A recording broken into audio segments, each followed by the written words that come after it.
Most businesses only focus on growing and expanding, and they give little to no attention to their exit strategies until after exit is staring them in the face.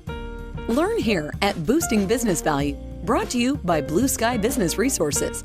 You'll discover how to shape a more durable and saleable business, and how to implement a powerful, well-planned, and rewarding exit. Join Dr. David Gruder and Jason Tuzinkowicz as they deliver actionable tips for lower middle market company owners, executives, and their trusted advisors. Find out where your business currently stands, how you can meet your revenue objectives more reliably, and how to grow your venture to the next level, all with a smooth and fruitful exit in mind. Here are your hosts, Dr. David and Jason. Well, welcome back to Boosting Business Value. And in this episode, we're going to explore the burden of leadership. Say that 3 times fast. The burden of leadership, and laser in on core key burdens that leaders must develop a lighthearted relationship with in order to lead their business well. And for those of you who are new to this Boosting Business Value podcast, I'm David Gruder, the business lifecycle, exit planning, and post-acquisition psychologist for Blue Sky Business Resources. And with me, as always, is the illustrious and articulate and insightful, ever insightful co-host, Jason Tuzinkowicz, Blue Sky's Chief Operations Officer and all-around ball catcher. Wow, that's the best intro I've ever received. So thank you, Doc. This is going to be a really meaty episode. And so we're going to dive right in. And the first thing that I'm guessing most of our listeners, as I was when I first heard of this, are asking is, what is the burden of leadership? And as Dr. Gruder and I discussed it, what it really means is in leadership, you are burdened with the responsibility of daring to become who your business needs you to be so that success can happen inside the organization, even though some will likely attack you for this type of leading without becoming tyrannical, maniacal, or narcissistic in the process, making sure that you're up front and in charge, but you're doing it at the behest of the team and the organizational needs. Yes. And what I'll add about that at the front end is that I have never, ever encountered a leader who says to me that they have never had arrows thrown at them. And that arrow throwing is part of the burden of leadership, developing a relationship with the arrow throwing that we can remain lighthearted about. So what this calls on us to do, if we're going to become who our business needs us to be for it to succeed, then what we have to stay really close to as leaders is a soundbite of mine, which is leaders lead at the level of their unfinished business and their self-development limitations, despite their higher intentions. You want to say anything about that, or does that kind of say it? I think that you just said a mouthful. You did tongue twisters earlier. Now you're filling our brain with info. So I love it. Let's dig into it further. Okay. So what we're going to unpack with you first is what we see as being the 4 biggest burdens of leadership. And I'm just going to say what those 4 burdens are, and then we're going to discuss each of them one at a time. So the first burden is light holding the light for the company. The second is decision making. The third is cat herding. And if you haven't been exposed to that term, we'll explain it. And the fourth is shadow monitoring. And if you haven't been exposed to the notion of shadow, we'll discuss that as well.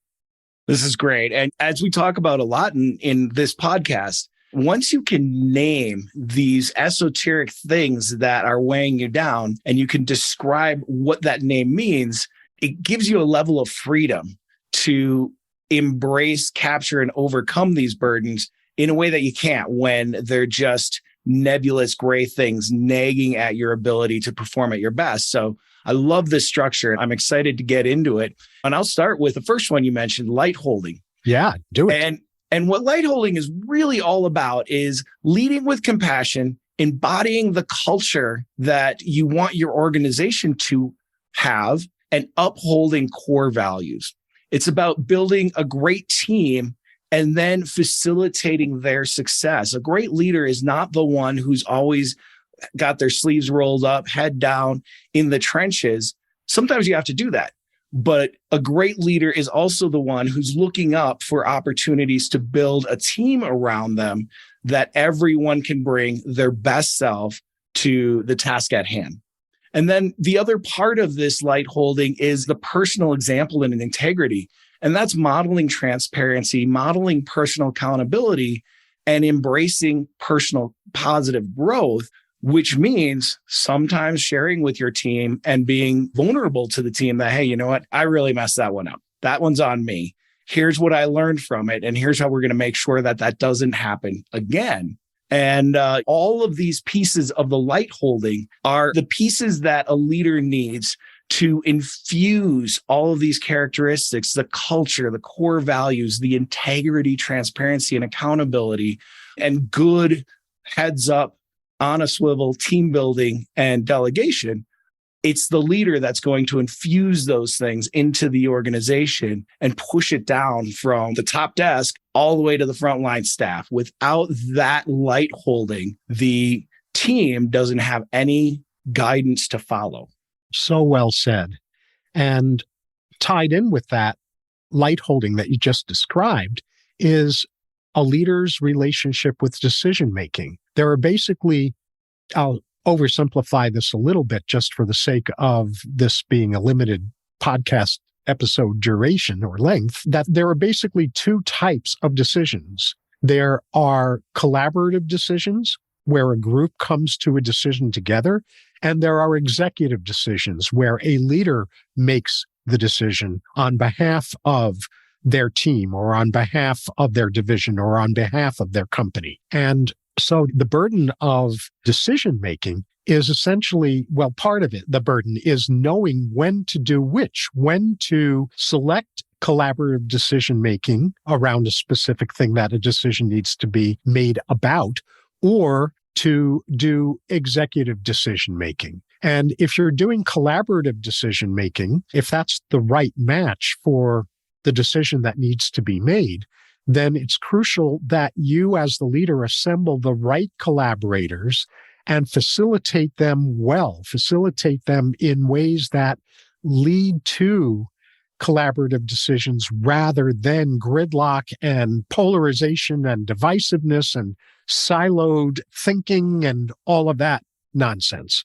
And the key to collaborative decision-making, in a quick nutshell, is that what people have generally been trained to do is to take positions, is to say, here's the solution, here's the decision I should make, here's the position I have. And that stuff is surface stuff, and it never ends well if the attempt collaborative decision-making stays at that surface level. What has to be gotten to, and it's our job as leaders to ensure that the team we've assembled to do collaborative decision-making, when that's the appropriate decision-making style to use for a particular decision, we have to be prepared to be able to facilitate the process of looking underneath surface positions and premature solutions to identify everyone's core concerns, deep concerns, and core intentions, their high intentions.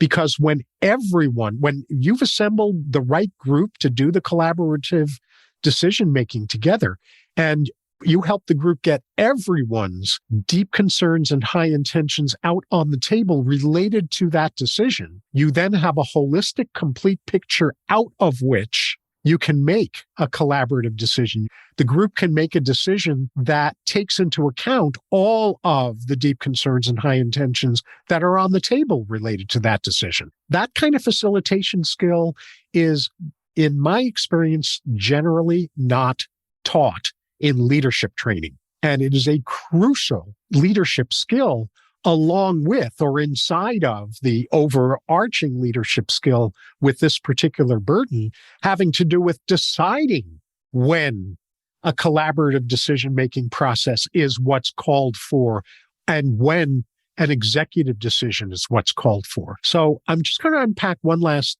part of this before I turn it back over to you, which has to do with executive decisions. So when that's the appropriate decision-making format that you've selected regarding a specific thing that a decision needs to be made regarding, then what your first step is to do is to get truly diverse input.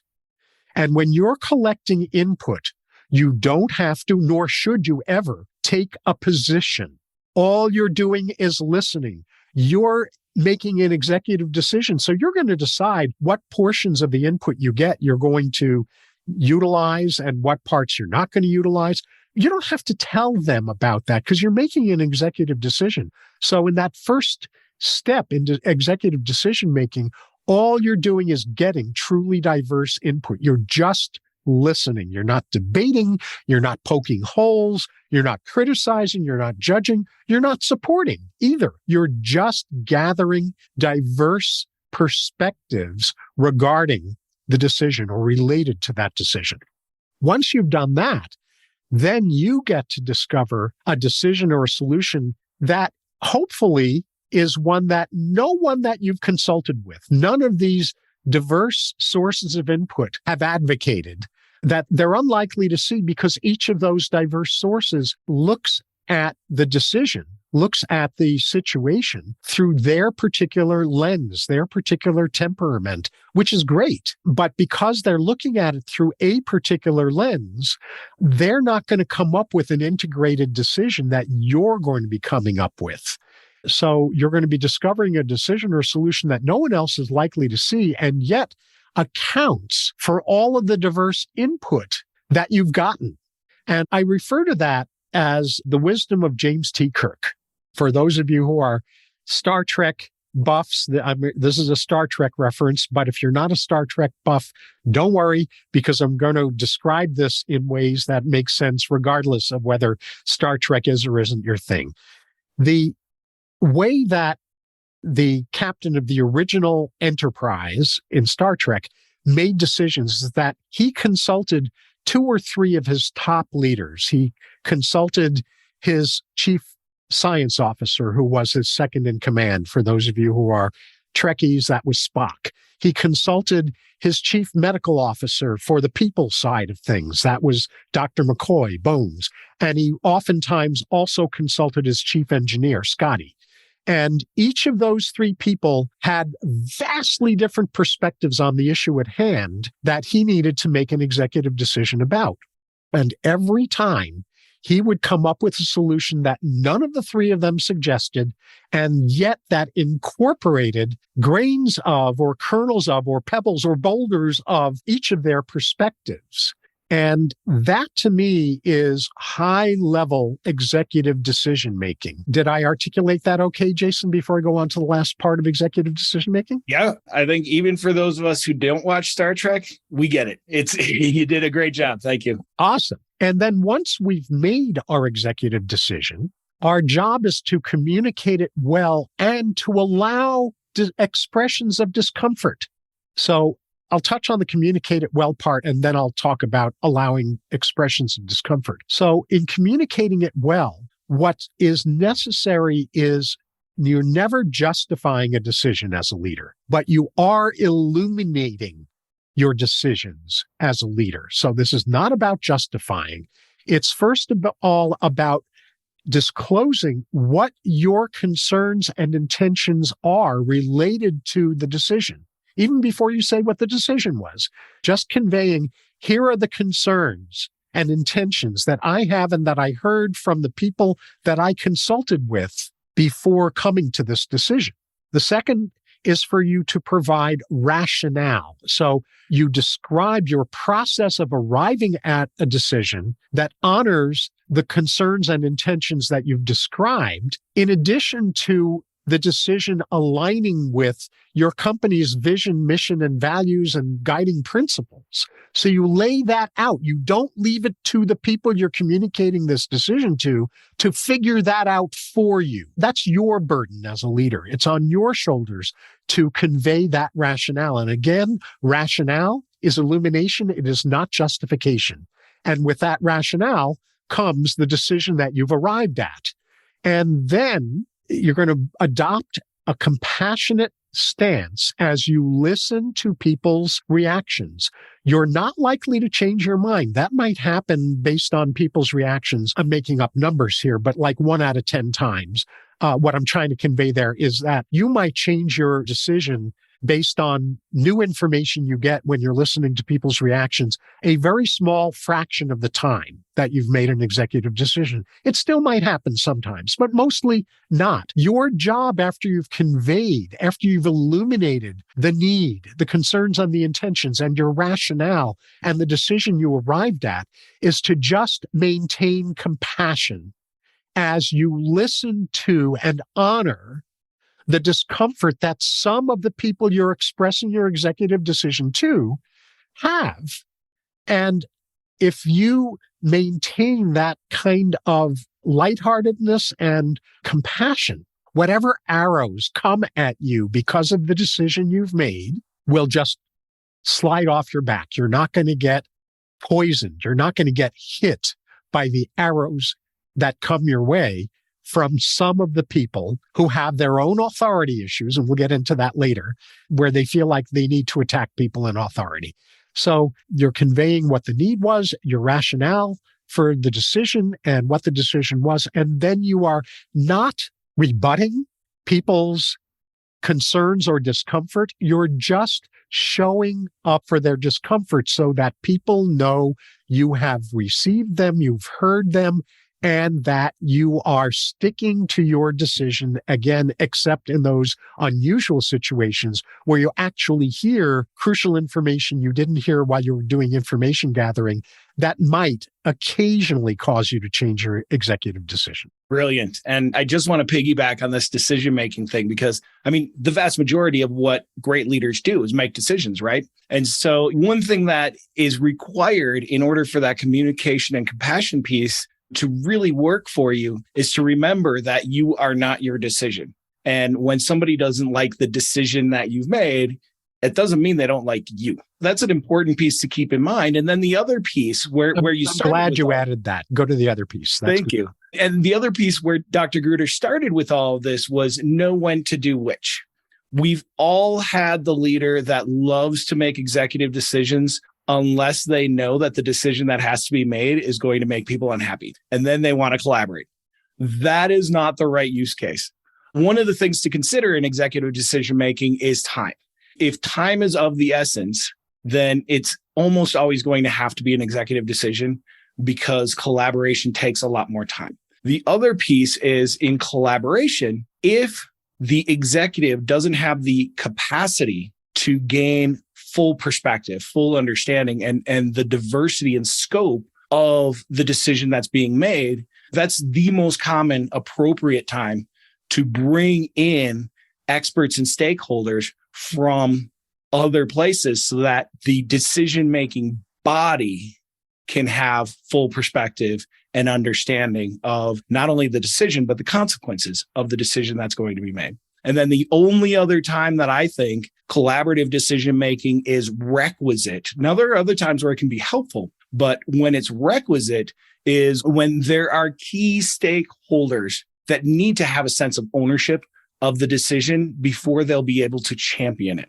And so those are kind of some real simple, straightforward guideposts for, is this an executive decision or should I collaborate? So I just kind of wanted to jump in on those things. And I'll do one quick piggyback on that because that's so spot on. The fundamental principle that you're illuminating with your last comment is that if the people who are responsible for implementing a policy or a procedure haven't had some level of involvement in crafting it or inputting into it, they will not implement it. They will not adhere to it.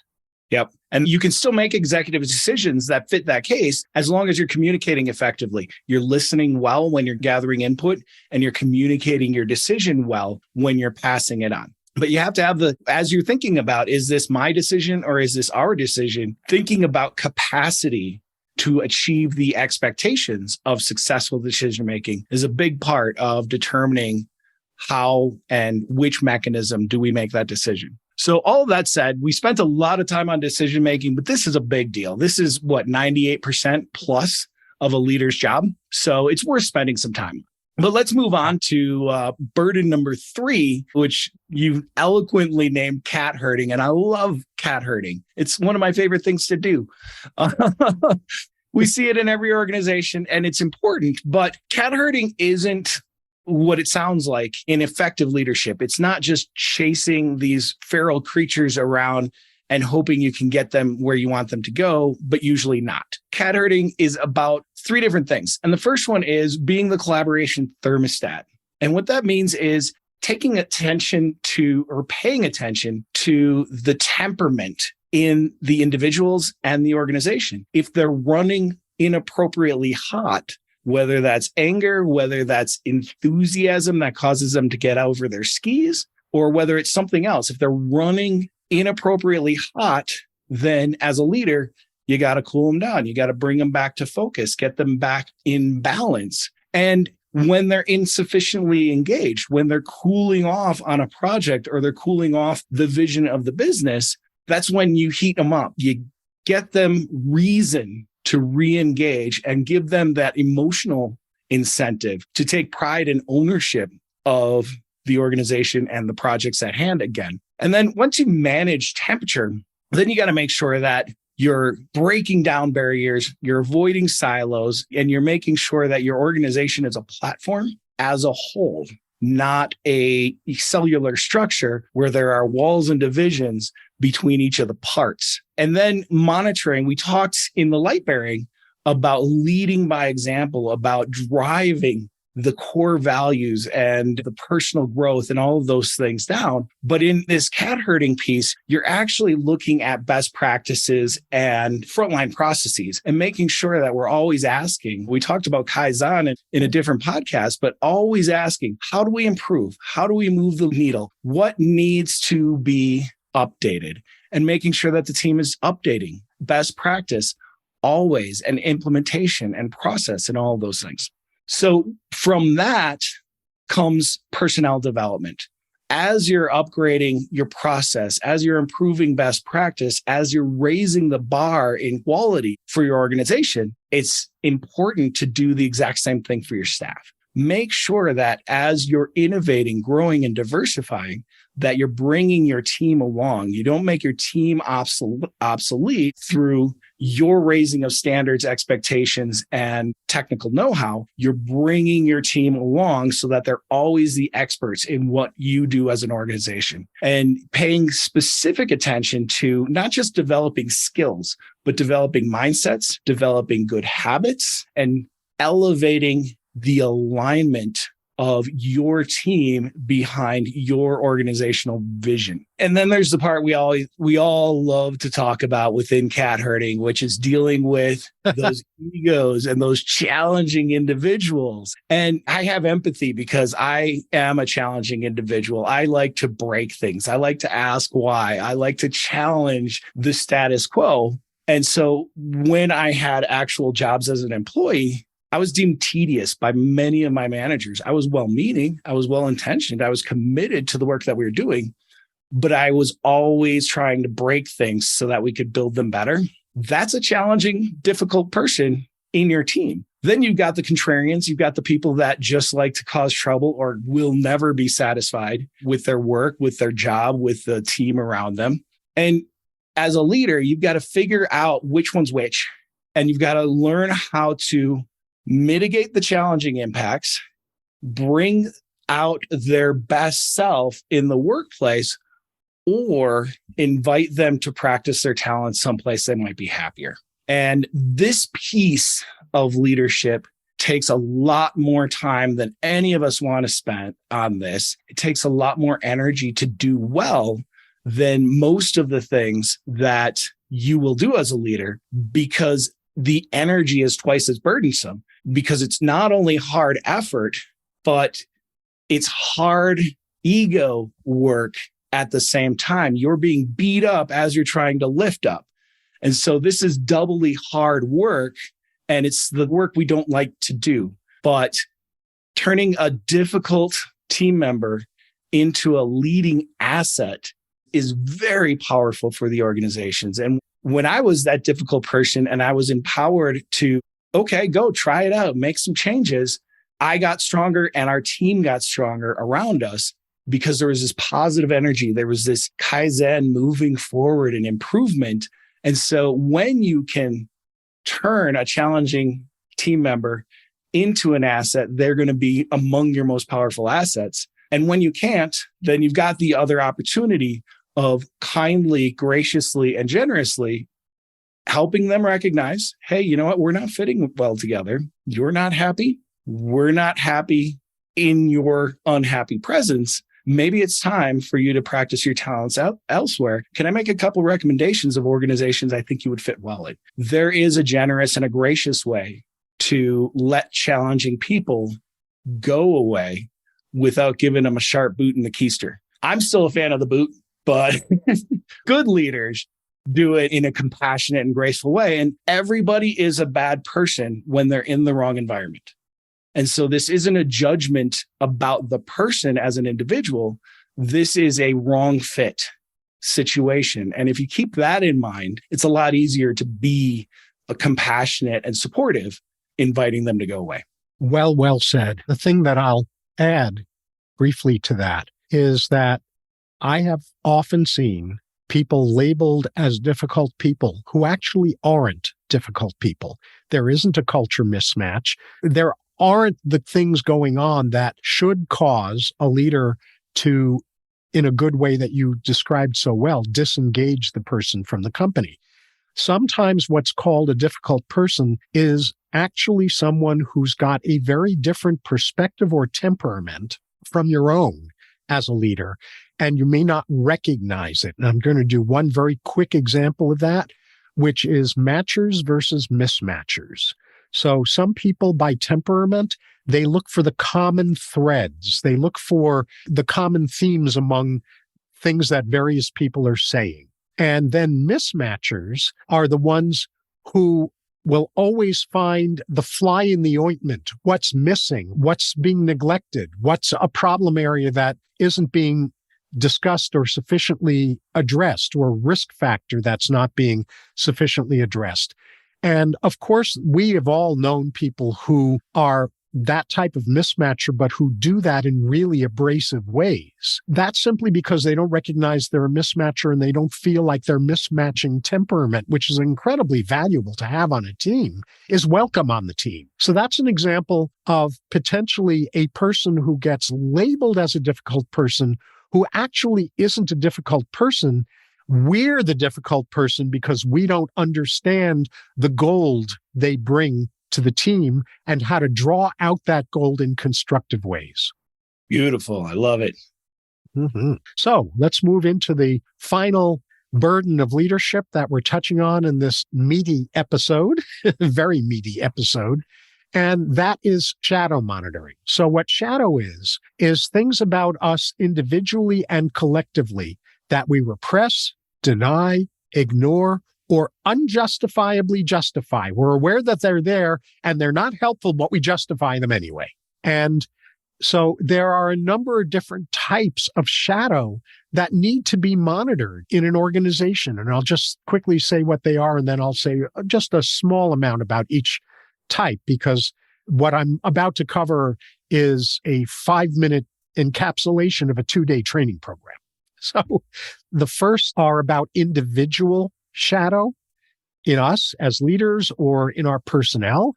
The second is co-created group shadow. The third is culture shadow. And the fourth is institutional shadow. So the individual shadow dimension of shadow monitoring, we break it down into our own shadow and the shadow of those who are on our team. Leader shadow is largely around us not having a good, comfortable relationship with being in power, being in authority, having authority designated to us.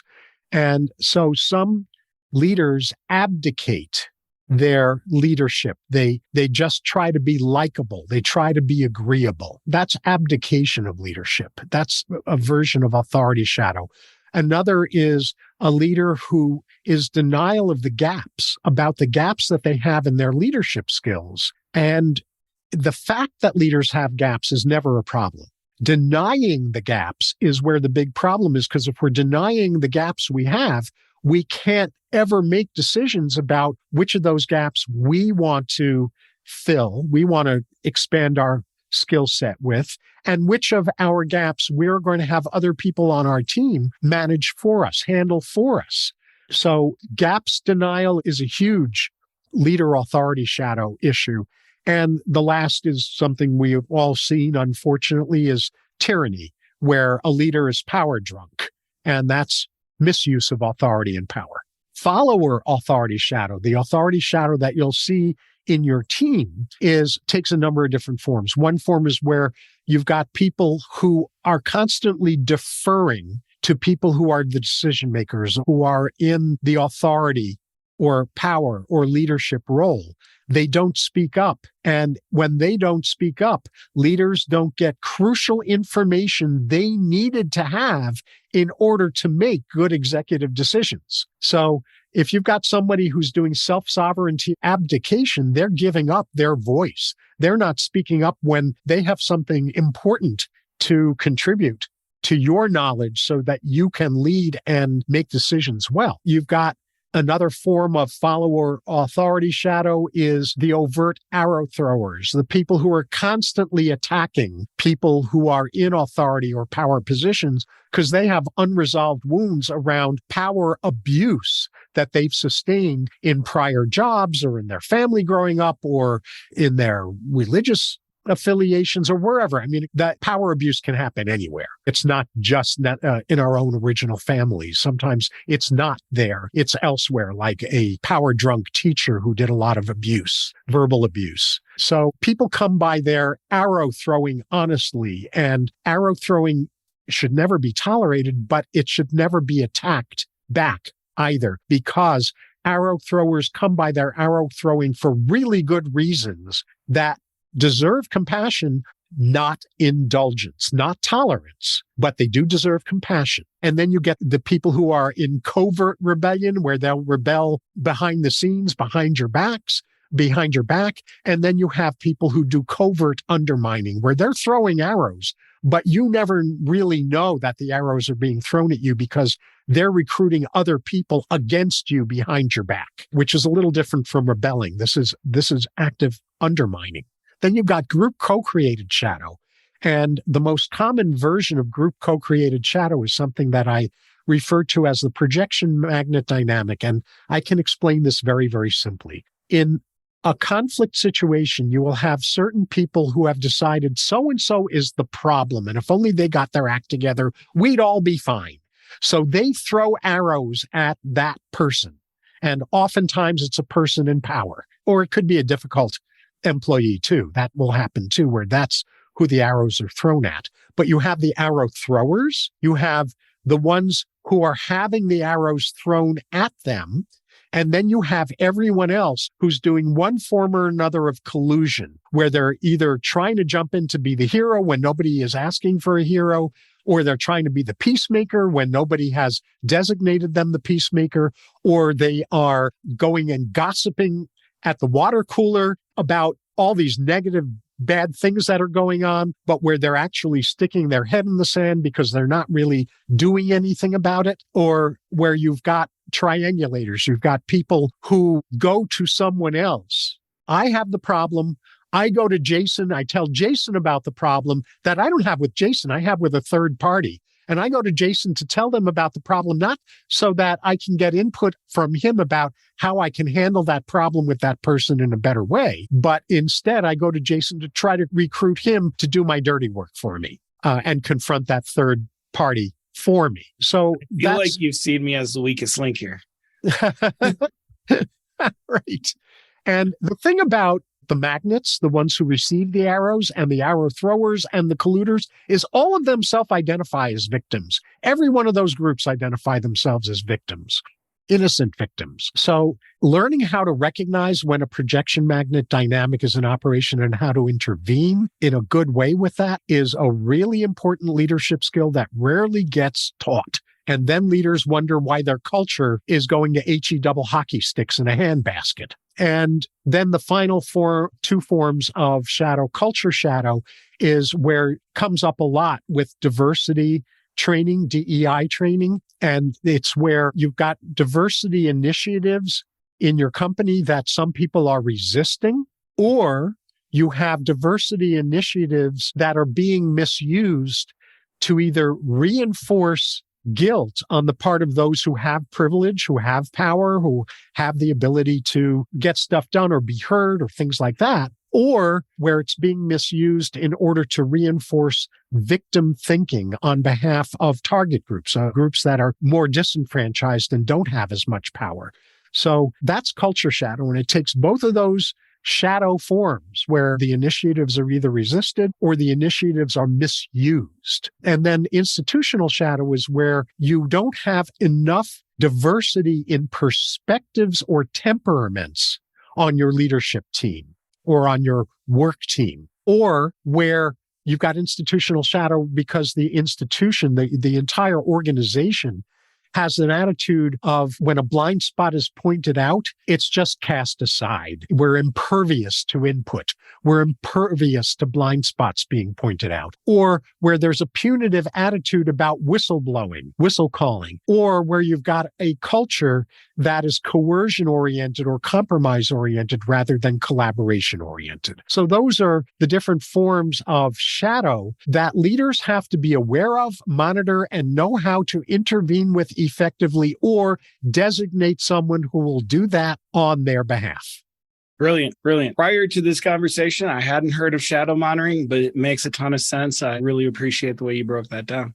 You're welcome. So let's a lot of bring people it home. haven't. It breaks my heart because it is shadow that kills organizations. It's the stuff we deny, repress, or indulge, even though it's not good. That's the stuff that kills organizations. Nothing good happens in the dark. Yep. I love it. So, all right, let's get positive here. How do we have success and solve these burdens, or at least learn how to live lightly with them? Yes. Well, there are 4 areas we're going to touch on briefly: envisioning, embodying, facilitating, and feeding. So envisioning is where we, as the leader, it's on our shoulders to continually hold the vision, the mission, the values, and the guiding principles for decision-making, to voice those consistently rather than assume that in a particular situation, everybody's remembering those things. So voicing them and reminding people about those. That's the envisioning responsibility that we have.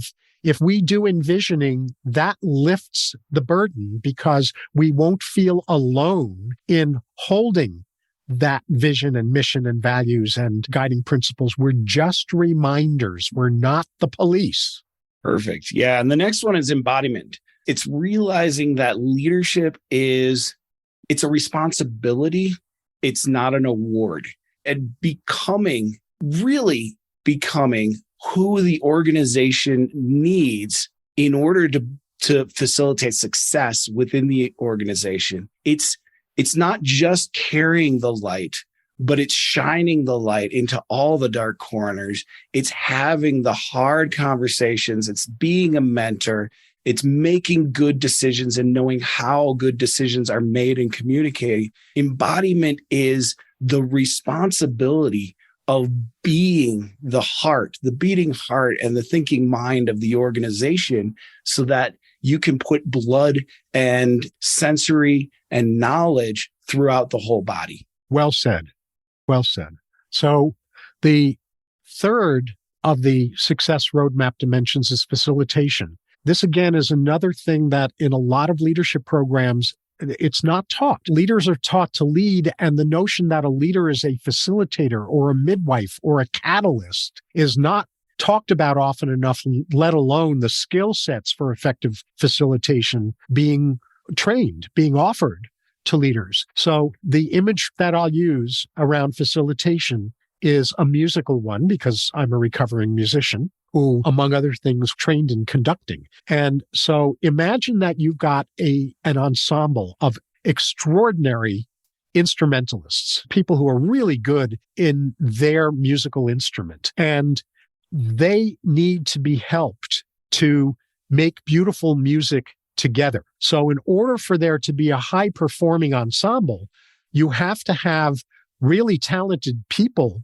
playing the instruments. But as a leader, the facilitator capacity of a leader is where we're helping them make extraordinarily beautiful music together. We're facilitating. So using the music metaphor, there are times when a particular instrument needs to be being played louder in a particular section of the music, or softer in a particular section of the music. That's not an insult to the instrumentalist. It's about being the steward of the overall product so that all the instruments are heard and they're the right volume in relationship to each other. So you're the conductor. Your job is to become a superb conductor of a brilliant ensemble of instrumentalists. That's wonderful. I love it. And the last one is feeding. And obviously feeding is one of my favorite things to do. But feeding in the organization is promoting growth for the individual, the team, and the infrastructure of the organization. It's providing a positive perspective, but having a whole perspective to share and encouraging people to own the organization with you, to bring out new, exciting opportunities for growth, for improvement, for expansion. If you're feeding your organization, it's going to grow in many ways. And one of the ways is that everybody will have that ownership and help you in this quest to promote growth, optimization, and diversification. So with that, we've done it. We've gotten through the challenges. We got through the success roadmap. Let's talk about some key takeaways. And with all of this information that we've thrown out and discussed, what are the most important things for our listeners to kind of latch onto, the little mustard seed that we can plant in their brains to let it grow as they go through their leadership journey? True, because this has really been a fire hose episode, hasn't it? It has. It's been a lot. For me, the biggest thing is the understanding that leadership is a burden. It's a responsibility, not a privilege. And it needs to be treated in that way. And as leaders, we have to determine, how do we thrive? How do we energize? And how do we bring vibrancy to an organization when we're burdened with this responsibility? And it all has to do with coming into a lighthearted or a symbiotic relationship with understanding and executing on these burdens. Yes, really, really well said. And then the other key takeaway is that, to tie this back to something that I said toward the top of this episode, I really hope that now that we've unpacked all of this, that you're now seeing what I meant when I said that leaders lead at the level of their baggage, their unfinished business, and their self-development limitations, despite their higher intentions. So the takeaway from that is without shame or blame toward yourself, because a lot of leadership programs, in my judgment, most of them have all kinds of gaps and holes in them, so it's not your fault. Just simply recognize which burdens that we've covered are your self-development growth edges and get training and mentorship with those. Perfect. I love it. Well, on behalf of Dr. Gruder and myself, thank you so much for going on this journey with us. I hope that you took away some pieces that will help you be a better leader. I hope you had fun with us. We had fun doing it. And we'd really love to ask you to subscribe. If you like what you heard, we're doing a lot more of this type of thinking. And so please subscribe, please comment. If you've got thoughts, if you've got an issue that you're struggling with in your workplace, or a question that you just really like to hear us work through, please send us some comments. You can do that right at our webpage. We've got all the podcasts on the podcast tab at blueskyadvisors.net. And while you're at blueskyadvisors.net, we also have a series of free tools for business owners to get some report cards on how their strategic planning infrastructure and how their organizational infrastructure stack up, and some real-time, right away feedback, what you could be doing to strengthen those things. So please make use of the tool. It's free, it's insightful, and it's not just free. And don't be fooled by free. These are way, way, way, way better than free. Perfect. And you'll see what he's talking about when you get into it. But yeah, please subscribe, comment, take advantage of the tools that we have provided for you. And you're also welcome to just be in touch. So with that, we thank you so much, and we'll talk to you again in the next episode. That's all for this episode of Boosting Business Value. May your new learning result in the smoothest and most profitable exit strategy for your business. With the right knowledge and guidance, the sky's the limit to what you can do. Do not miss an episode by subscribing to the show. And if you want to learn where your business currently stands, we also have free key opportunity assessments. Find all of them at blueskyadvisors.net/podcast. Thank you for joining us. See you on the next one.